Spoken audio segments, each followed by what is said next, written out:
Welcome back. So today we're going to talk about saving money with your utilities, right? Right. So I picked up this, we found this informational. It's from oucblog.com. That's from Orlando Utilities Commission. And it says the title of the article, so you guys can pull it up so you can reference back. And it says 7 smart ways to save on cooling costs without breaking a sweat. Right. Okay, so Tomka, the first point is use a smart thermostat. Right. So you would set the thermostat to a certain temperature that you would want the inside of your home to be when you come home, and then you would set it to a different temperature that you would want the inside of your home to be when you're sleeping or when you're away. So that's a way to save. Actually, no brainer. Yeah, and then when you know what though, when you also, another thing you can do is when you're away, like at work, you can schedule it to be, at the normal, because when it's hot in Florida. I don't know where you guys are at, but it's hot here. Extremely. So when I come home, I usually, my first instinct is to put it down real low because I want it cool.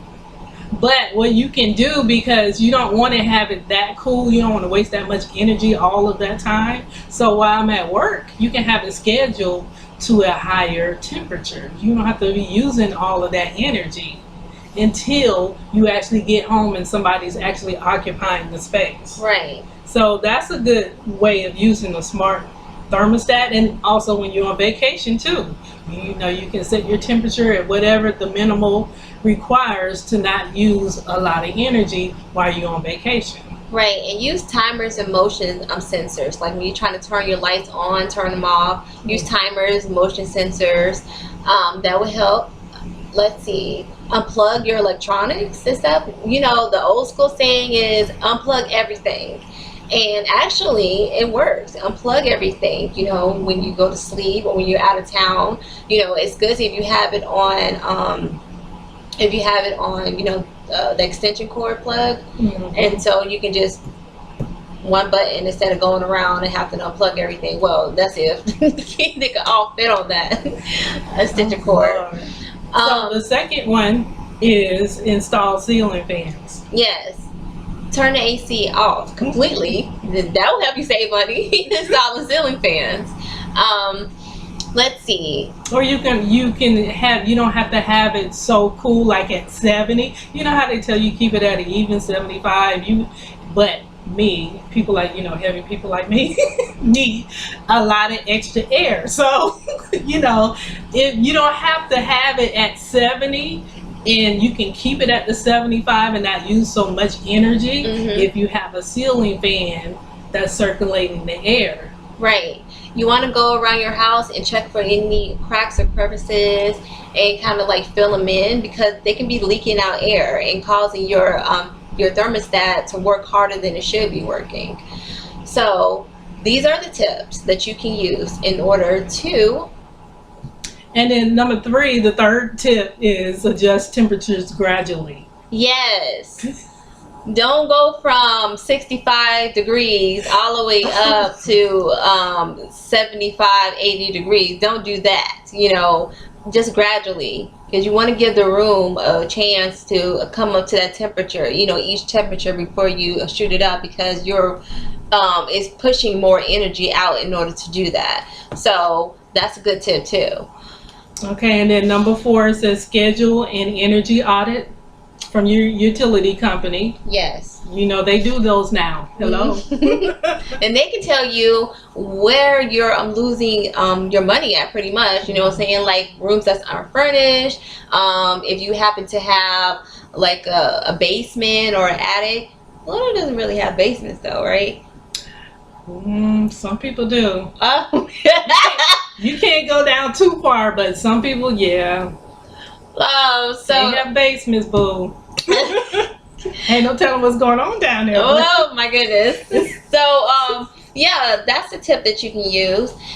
I would just say anything that you would think it would save you money, because first of all, the electric bills are really expensive, especially if you have a 2-story home. extremely expensive because not only does it have to cool downstairs, it just needs to cool the upstairs as well. So that's something that you want to think of. So if that was you, if I have a 2-story home, I would use ceiling fans. Okay. Like, you know, if you gotta have a ceiling fan on, you gotta have a box fan by you. You know, if you have to have, you know, one of those heaters, whatever that has like the fan setting, whatever you gotta do, I would just say do that, especially because Florida is known to go up to like 100 degrees. Okay, and then number 5, it says convert to LED bulbs. Yes. So I guess you save, you know, even though it costs, you know, high energy efficient products now cost a little more, but in the end you'll save because it don't use a lot of energy. Right. So that's another tip. And number 6 is keep direct sunlight out. Curtains, shades, blinds. Yes, use like the darkened curtains, you know what I'm saying, to keep like the sunlight out, so it makes your inside cooler. And well, yeah, you can use that. You know, if they are kind of a little expensive, so you know, I don't know, you might want to use a sheet too, a dark sheet that works. Right, Tamia? And then what you were saying before, the last tip OUC gives is eliminate drafty areas, what you were saying before, Right. in your home. Like if you have cracks underneath your door, and again, if you have an audit, if you have your energy company come out and do an audit, they will find this for you, because like the doors from the outside or even in between, because it might be hot in one room and then Cold in another. Yeah, cold in another. And if you have a crack in there, it's going to take a lot of energy to heat heat or cool, whichever one you're trying to do, the other room. Right. So you probably need to get, I forgot the name of it, that you put up under a guard or whatever, to put up under the on the bottom of the door, so that you can keep that draft out. And you want to keep bugs out, because yeah, it's hot, so therefore it'll take little animals like to try to creep in, like, you know. So Florida's known for it. So get the audit, you know, get the ceiling fans, get program your smart thermostat if you have one. Do all these things so you can be able to save money. You know, bikini season is here. You want to be hot outside, not in. Okay. So in summary, let's just go over it right quick. Again, this is from oucblog.com, Orlando Utilities Commission. Thank you, guys. Anyway, the first tip is use a smart thermostat. Number 2, install ceiling fans. Number 3, adjust temperatures gradually. And number 4 is schedule a energy audit from whoever company you have. And then number 5 is convert to LED bulbs. Number 6, keep direct sunlight out. And finally, number 7, eliminate drafty areas in your home. Right. Thank you for watching the Tamia and Tamika Show, and be sure to check us out on Facebook, Instagram, and our YouTube channel, and continue to watch us every Sunday at 4 p.m.